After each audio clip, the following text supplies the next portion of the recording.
नमस्कार साथियों, सबसे पहले मैं आप सभी प्रिंट मीडिया के बंधु, सभी इलेक्ट्रिक मीडिया के बंधुओं को और सभी हमारे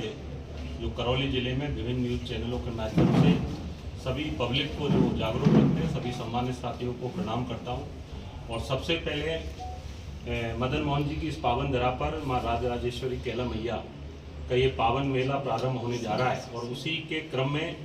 देश से न केवल राजस्थान से बल्कि देश भर से श्रद्धालु माता जी के दर्शन करने आ रहे हैं। मैं उन सब के लिए, हमारे स्थानीय वासियों के लिए माता जी के चरणों में प्रणाम करता हूं कि उन सबको अपनी सद मनसा को पूर्ण करें माता जी, उनके जीवन में नई उमंग आए, नया जोश आए। सामान्य साथियों, आज एक बहुत महत्वपूर्ण मुद्दे को लेकर हम सब भारतीय जनता पार्टी के मेरे साथ में सम्मानित जिलाध्यक्ष, हमारे करौली के स्थानीय सम्मानित विधायक, हमारे यहाँ के चेयरमैन, प्रतिनिधि के रूप में हमारे मीडिया के प्रभारी, हम सब लोग यहाँ एकत्रित हुए हैं। मुद्दा बहुत महत्वपूर्ण है और उसी मुद्दे के क्रम में मैं आपके सामने अपनी बात रखने प्रारंभ कर रहा हूँ। जैसा कि आप सबको पता है कि हमारी सरकार आज लगभग 16 माह का कार्यकाल हमारी सरकार का पूर्ण होने जा रहा है और उस 16 माह के कार्यकाल में हमारे प्रदेश के यशस्वी मुख्यमंत्री श्री भजनलाल जी शर्मा ने बहुत ही ऐतिहासिक काम किए हैं, चाहे पूर्वी राजस्थान को लेके हो या पूरे राजस्थान को लेके हो। चहुमुखी विकास के उन्होंने द्वार खोले हैं और उसी क्रम में मैं पूर्ववर्ती कांग्रेस सरकार के जो उनका कार्यकाल रहा उसके बारे में, उसकी वानगी को आपके मध्य में मैं यहाँ रखना चाहूँगा कि पूर्ववर्ती कांग्रेस सरकार और कांग्रेस से लंबे समय से इस देश के गरीबों के लिए गरीबी हटाओ का नारा वो देती आ रही है। बल्कि गरीबी हटाओ का नारा केवल दिया, लेकिन उनकी तकदीर करनी में जो अंतर है उसकी एक उदाहरण, एक नमूना मैं आपके सामने रखना चाहूँगा कि हमारे करौली जिले से और मेरी सपोटरा विधानसभा से जो पूर्व में स्थानीय विधायक रहे, जो राजस्थान में पंचायती राज मंत्री रहे,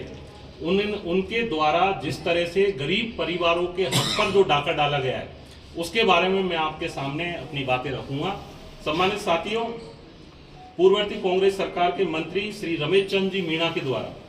तत्कालीन सरपंच श्री भूर सिंह, तत्कालीन ग्राम विकास अधिकारी श्री विजेंद्र कुमार जी, ग्राम पंचायत मुंगेपुरा ने अपने पद का दुरुपयोग करते हुए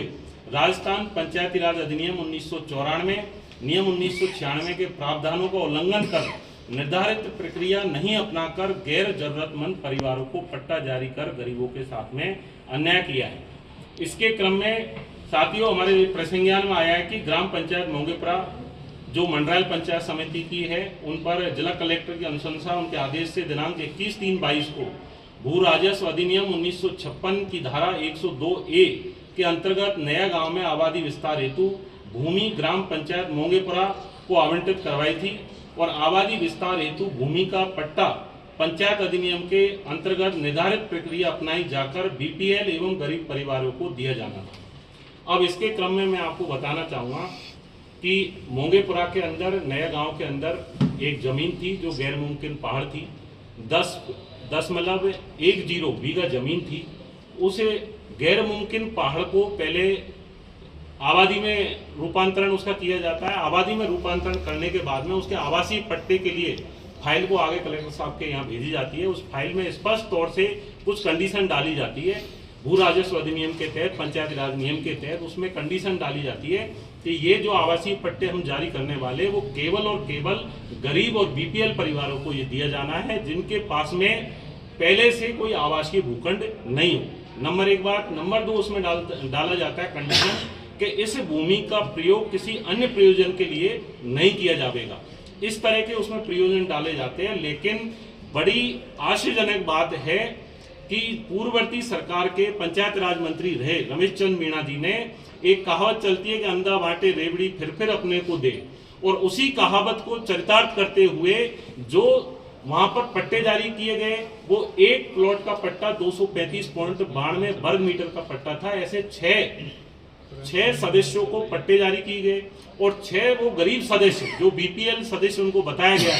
वो संयोग से पूर्व मंत्री रमेश चंद्र मीणा के सगे भाई है और सगे भाई है। उनके बारे में मैं आपको इसमें बताना चाहूंगा जो पट्टे दिए गए उसके बारे में। नंबर 1, मानसिंह मीणा पुत्र शंकरलाल मीणा, जो कि शंकरलाल जी पूर्व मंत्री श्री रमेश चंद्र मीणा के पिताजी है। दूसरा बनवारी लाल मीणा पुत्र शंकर लाल मीणा, तीसरा रामजी लाल मीणा पुत्र शंकर लाल मीणा, चौथा दामोदर लाल मीणा पुत्र शंकर लाल मीणा और पांचवा अभय कुमार मीणा पुत्र शंकर लाल मीणा। और छठा पट्टा जो जारी किया गया है वो रामविलासी पत्नी स्वर्गीय श्री मुंशी मीणा जो कि पुत्र शंकर लाल जी का है, जो स्वर्गीय हो गए, उनकी पत्नी को दिए जाते हैं। इस तरह से ये 6 पट्टे जिन गरीब व्यक्तियों को दिए जाते हैं वो संयोग से रमेश चंद मीणा जो पंचायती राज मंत्री रहे उनके भाई है। इसमें एक बात और मैं आपके सामने रखना चाहूंगा, एक भाई हमारे यहाँ जिला परिषद करौली के पहले जिला प्रमुख भी रह चुके हैं, दूसरे भाई PWD के 1 क्लास के कॉन्ट्रैक्टर है। जिस बात को मैं आपके बीच में रख रहा हूं, ये मैंने हमारी विधानसभा के सत्र के दौरान ध्यानाकर्षण प्रस्ताव के माध्यम से मैंने सरकार से इसके बारे में पूछा गया। सरकार का जब इस बारे में उत्तर आया और सरकार ने इसमें सारी बातें जो अपने स्पष्ट की, वो पूरी चीजें इसके अंदर लिखी गई है, जिसकी कॉपी मैं आपको उपलब्ध करवाऊंगा। जिन 6 व्यक्तियों का नाम इसमें दिया गया है उनकी सूची इसमें है, वो सूची आपके पास में हम उपलब्ध करवाएंगे। और सूची उपलब्ध करवाने के बाद में जो सरकार ने इसमें नोट डाला है उसमें स्पष्ट लिखा है सरकार ने कि आवंटित भूमि 6 व्यक्तियों को पट्टे जारी किए गए जिनके नाम दिए गए इसमें। इनमें से श्री अभय कुमार पुत्र शंकर लाल मीणा पूर्व में जिला प्रमुख जिला परिषद करौली भी रहे हैं। अतः उक्त तथ्यों के आधार पर स्पष्ट है कि ग्राम पंचायत मोगेपरा के सरपंच श्री भूसिंह तथा तत्कालीन ग्राम विकास अधिकारी विजेंद्र कुमार द्वारा अपने पद का दुरुपयोग कर तथा कथित एक ही परिवार के लोगों से साठगांठ कर राजस्थान पंचायत राज अधिनियम 1994 नियम 1996 के प्रावधानों का उल्लंघन कर निर्धारित प्रक्रिया नहीं अपनाकर गैर जरूरतमंद परिवारों को पट्टा जारी किया गया है। ये सरकार का इसमें जवाब है। और इस पूरे वाक्य से एक बात जो स्पष्ट निकल के आती है कि पूर्ववर्ती कांग्रेस सरकार ने जिस तरह से पंचायत राज मंत्री को अपने पद पर बैठाया और उस पंचायत राज मंत्री के साथ में जिस तरह का उसने घटनाक्रम किया है, उससे एक बात सिद्ध होती है कि जैसे बिल्ली को ही दूध की रखवाली के लिए बिठा दिया हो और बिल्ली ही दूध को पी रही है। इस बात से यहाँ स्पष्ट इस बात को आ रहा है। यहाँ दूसरी बात ये भी है कि बाढ़ ही खेत को खाने का काम कर रही है। इस बात को जब हमने विधानसभा के दौरान उठाया और विधानसभा के दौरान इसको टेबल करवाया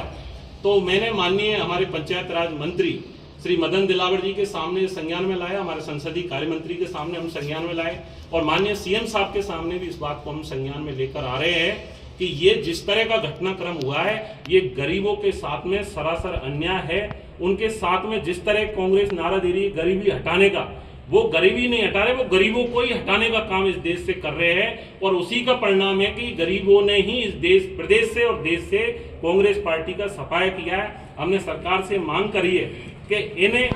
इन लोगों के खिलाफ जिन लोगों ने इस कार्रवाई को अंजाम दिया है, जिन लोगों ने गरीबों के साथ धोखा किया, अन्याय किया है, तो हमने मदन दिलावर जी से इसे और विधानसभा के माध्यम से हमने कार्रवाई के लिए अपील करी है कि जो स्थानीय सरपंच जो आज प्रशासक का काम कर रहा है और तत्कालीन ग्राम विकास अधिकारी, इन दोनों के खिलाफ भ्रष्टाचार निरोधक ब्यूरो ACB में FIR दर्ज की जानी है। दूसरी बात, आवंटित पट्टों को निरस्त करते हुए संबंधित भूमि से बेदखली करने की कार्रवाई हम सरकार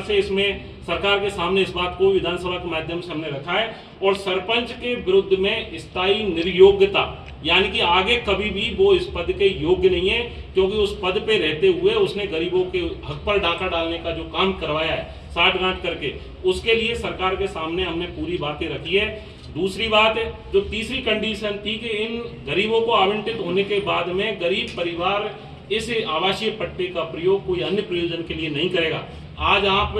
जाकर देख सकते हो, आप फिजिकली हमारे रोदई मतलब मंडरायल से करणपुर जाते हैं तो सामने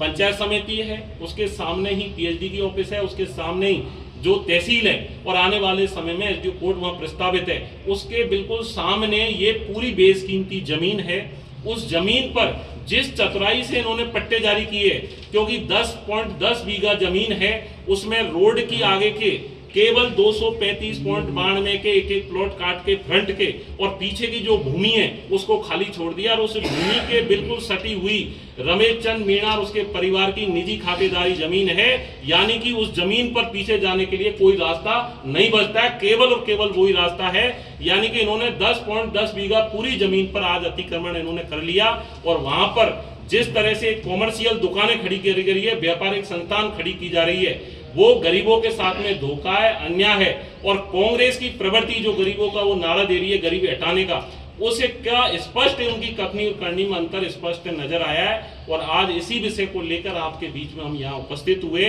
क्योंकि ये इतना बड़ा मामला है। पंचायत राज मंत्री जैसे महत्वपूर्ण पद पर, कैबिनेट मंत्री जैसे पद पर रहते हुए एक व्यक्ति गरीबों के हक पर जो डाका डालने का काम किया है, ये न केवल मंडरायल का नहीं है, बल्कि पूरे करौली जिले के को जो गरीबों का हक पे डाका डालने का काम किया है, राजस्थान के लोगों के हक पे डाका डालने का काम किया है, उसका हम भारतीय जनता पार्टी के समस्त कार्यकर्ता, समस्त हमारे विधायक, हमारे जिलाध्यक्ष, माननीय मुख्यमंत्री के संज्ञान में इस विषय को लाकर आगे की कार्रवाई हम प्रस्तावित करेंगे। आप सब यहाँ उपस्थित हुए, धन्यवाद। विधानसभा में लगाया गया था, उसका जवाब सरकार ने मुझे दिया है पूरा, और देने के बाद में पंचायत राज मंत्री ने इस पर सरपंच और ग्राम विकास अधिकारी पर एसीबी में एफआईआर दर्ज करवाने का प्रकरण और आवंटित पट्टों को नष्ट करते हुए संबंधित भूमि पर बेदखली करने की कार्रवाई, सरपंच के विरुद्ध स्थायी निर्योग्यता की कार्रवाई प्रस्तावित माननीय पंचायत राज मंत्री मदन दिलावर जी ने की है। आने वाले समय में 2 या 3 दिन में उसके आदेश आपको सबको उपलब्ध हो जाएंगे। हमारे राजस्थान विधानसभा का ये बजट सत्र चल रहा है, और इस बजट सत्र में ही राजस्थान विधानसभा के कार्य एवं संचालन संबंधी नियमों के नियम 131 के तहत ध्यानाकर्षण प्रस्ताव मेरे द्वारा लगाया गया है। उसमें मैंने उनको एक क्वेश्चन लिख के पूरी डिटेल दी थी। उस क्वेश्चन का जो प्रति उत्तर आया है, उसे प्रति उत्तर में ये सारी बातें निकलकर सामने आई है। मैंने तो उसमें केवल 5 बीघा का प्रकरण दर्ज किया था, लेकिन जो निकल कर आया सामने वो 10.10 बीघा का प्रकरण निकल के आया है, और वो सारा विषय उस विधानसभा के माध्यम से हमें यहाँ मिला है। विधानसभा की कार्रवाई के दौरान ये सारी चीजें बिल्कुल ऑफिशियल चीज है, इसमें एक भी तथ्य अस्पष्ट है या कोई भी तथ्य ऐसा नहीं है जो गलत हो, पूरे तथ्य इसमें सत्य है। सारी चीज विद प्रूफ है मेरे पास में, और वो चीजें मैं आप सभी मीडिया के साथों को उपलब्ध करवाऊंगा।